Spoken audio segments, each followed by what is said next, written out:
नमस्कार मैत्रिणींनो, प्रेमाच्या रसोई चॅनलवर तुमचं स्वागत आहे। तर आज आपण कारल्याची भाजी करणार आहोत।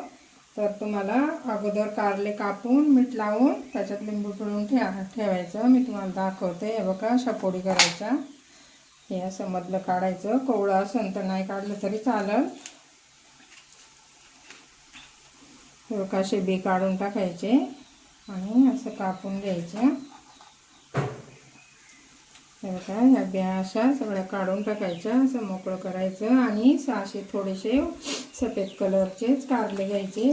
कडू नाही लागते, मग ते अजिबात कडू नाही होत। मग हे बघा, ह्या बिया अशा काढून टाकायच्या।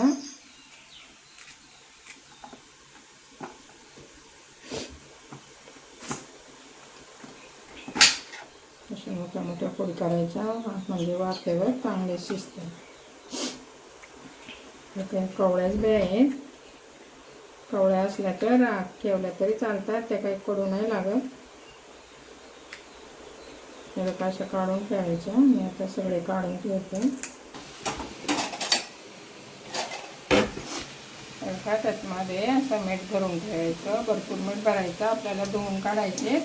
मीठ आणि लिंबू पिळलं ना 15-20 मिनटं ठेवायचं, म्हणजे अजिबात कडू नाही लागत। त्याला पाणी सुटतं, त्याला पाणी सुटलं का ते पाणी चांगलं धुवून काढायचं। आपल्याला भरून कारली करायचं। असं मीठ भरून, भरपूर मीठ टाकून भरून ठेवायचं, मग अजिबात कडू नाही लागत आणि वाफेवरच शिजवायची त्याला।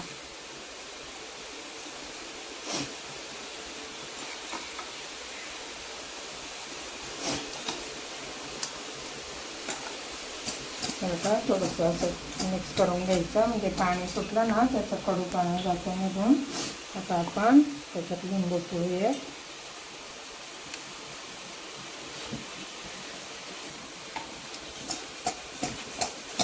हे बघा, आता मी 15 मिनटं त्याला असंच ठेवते, म्हणजे पाणी सुटलं का मी तुम्हाला दाखवते। बघा, आपण मसाला भाजून घेऊ। अगोदर खोबरं, थोडं ओलं खोबरं घेतलंय। ओलं खोबरं चांगलं भाजून घ्यायचं। थोडंसं सुकं खोबरं पण टाकायचं, सुकं खोबरं टाकू। ओलं खोबरं परतलं का थोडंसं सुकं खोबरं परतून घ्यायचं। नंतर थोडंसं आलं टाकायचं आणि नंतर लसूण टाकायचा। अजिबात कडू नाही होते कारलं, तुम्ही अशा पद्धतीने करून बघा। थोडेसे तीळ भाजून घेते, सफेद तीळ भाजून घ्यायचे चांगले तडतड वाजेपर्यंत। हे बघा, आता आपण थंड करायला ठेवू। त्याच्यात शेंगदाणे पण पाहिजे, पण माझ्याकडे कूट आहे, आम्ही कूटच टाकतो। तुम्ही शेंगदाणे असतील ना तर हे बघा, कूट पण आहे। शेंगदाणे असले तर थोडेसे शेंगदाणे भाजून टाकायचे। बघा, ही कारले आहेत ना, याला कसे पाणी सुटले। हे बघा, मिठाचं आणि लिंबू पिळले ना आपण, ते पाणी सुटले। आता मी जास्त थोडंसं मीठ टाकलंय ना, आता आपण हे धुवून काढू। तर चांगलं 2-3 पाण्याने असं धुवून घ्यायचं, म्हणजे त्याचा कडूपणा जातो।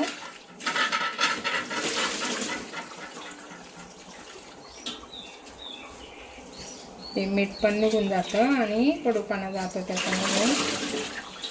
झालंय, आता आपण वाटून घेऊ। खोबरं, लसूण आणि तीळ वाटते। नंतर आपण शेंगदाण्याचा थोडासा जाडसर कूट टाकायचा। आता आपण हे मिक्सरला बारीक करून घेऊ। नंतर थोडीशी कोथिंबीर टाकायची आणि शेंगदाण्याचा कूट आहे बघा। आता मी हे बारीक करून घेते मसाले। मी याचा आबडधोबड वाटून घेतले। आता आपण त्याच्यात मसाले टाकू आणि परत फिरवायचं चांगलं। हे बघा, मी आता धना पावडर टाकते 1 चमचा आणि गरम मसाला 1.5 चमचा आणि थोडंसं लाल तिखट टाकायचं। नंतर आपण फोडणीत बाकीचं साहित्य टाकू आणि कोथिंबीर टाकायची आणि परत एकदा फिरून घ्यायचं। अगोदरच मीठ टाकले ना त्यामध्ये, म्हणून आता फक्त थोडंसं चवीपुरतं मीठ टाकायचं कारल्याला, कारण भरपूर मीठ टाकलं होतं ना, म्हणून थोडंसं खारटपणा राहतो, म्हणून आता थोडंसंच टाकायचं. हे बघा मी थोडंच टाकलंय. आता फिरवून घेऊ आपण. हे बघा मी शेंगादाण्याचा कूट अगोदरच काढलाय थोडासा, कारण मी खूप टाकलाय. तुम्ही शेंगादाणे असले तरी ते भाजून टाका. हे बघा मी आता मसाला असा काढून घेते. या पद्धतीने तुम्ही भाजी करून बघा, खूप छान होते, कडू पण नाही होत. आणि थोडीशी कारली आणताना सफेद कलरची कारली घेऊन यायची, हिरवे जास्त हिरवे नाही आणायचे.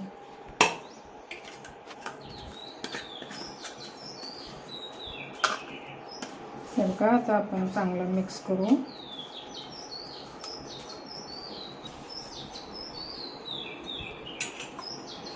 हे बघा मी 2 चमचे तेल टाकते. तोपर्यंत आपण मसाला भरून घेऊ कारल्यात. हे बघा अशा फोडी आहेत ना, याच्यात असं भरून घ्यायचा, दाबूदाब भरायचा.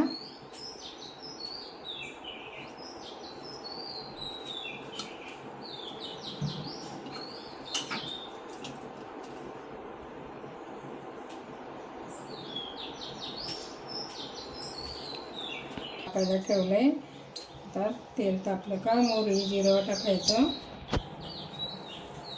हे बघा तेल तापले. आता आपण थोडंसं कारल्याला जास्त तेल लागतं. हे का मोहरी तडतडली का चांगली तडतडून द्यायची. जिरं टाकायचं. नंतर थोडासा हिंग टाकायचा आणि हळद टाकायची, कढीपत्ता आणि टोमॅटो टाकायचे त्यामध्ये, म्हणजे कडूपणा त्याचा दूर होतो. तर काय हे चांगलं परतून घ्यायचं. आता आपण एक थोडीशी कारल्याची सोडायची. आपल्याला वाफेवरच शिजवायचे ना, म्हणून थोडंसं तेल नेहमीच्या भाजीपेक्षा थोडं जास्त टाकायचं.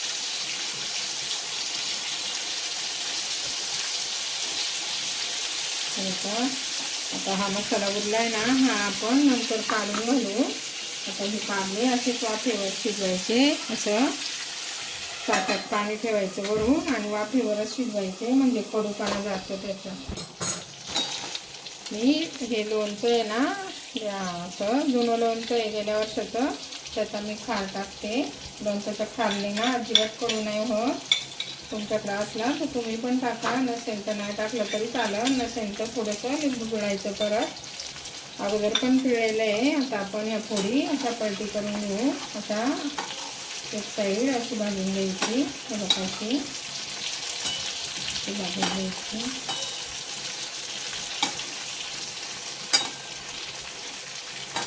हे वर ताटात पाणी ठेवलं ना, वाफेवर शिजून जातं. तर आपण असं ताटात हे मसाला नंतर थोडंसं पाणी टाकून कालून घालायचं. तुम्हाला लपसपीत पाहिजे तरी करता येते. आपण असं ताटात हे ताट ठेवू आणि ताटामध्ये पाणी टाकायचं. त्या पाण्यात वाफेच्या ते मस्त शिजतं. 2 ग्लास पाणी टाकते ताटात. बघा मी 2 ग्लास पाणी टाकले, ते वाफेवर शिजतं. आणि नंतर आपलं हे उरलंय ना, हे नंतर आपण थोडंसं मी पाणी मिक्सरचं भांडं पण धुवून घेतलंय. थोडंसं नंतर शेवटी वतायचं त्याच्यात. आता हे कारलं आपलं शिजलंय. पण तुम्हाला जर रस्सा पाहिजे असेल तर हे बघा उरलेला मी मसाला टाकते. तो चांगला परतून घ्यायचा, चांगला मिक्स करायचा आणि थोडंसं मिक्सरचंच भांडं धुतलेलं पाणी आहे ते थोडंसं टाकायचं. चांगलं वाफवून द्यायचं आणि परत थोडा वेळ असं पाणी ठेवायचं. चांगलं शिजून द्यायचं. शिजलंय म्हणजे पण पाणी चांगलं आटून द्यायचं. आता मी परत पाणी ठेवते आणि 5 मिनिटं उकळून घेऊ आपण. आपलं कारलं चांगलं शिजलंय. हे बघा असं दाबून बघायचं. हे बघा चांगलं शिजलंय. आता आपण काढून घेऊ. अशा पद्धतीने तुम्ही नक्की करून बघा, अजिबात कडू नाही होत. त्यात लोणच्याचा थोडासा खार घातला ना, अजिबात कडू नाही होत. पद्धतीने आम्ही कारल्याची भाजी केली. अशी थोडीशी वरून कोथिंबीर टाकायची. तुम्हाला जर आवडली तर लाईक करा, कमेंट करा, शेअर करा. नवीन असाल चॅनलवर तर सबस्क्राईब करा, फॉलो करा. Bye bye.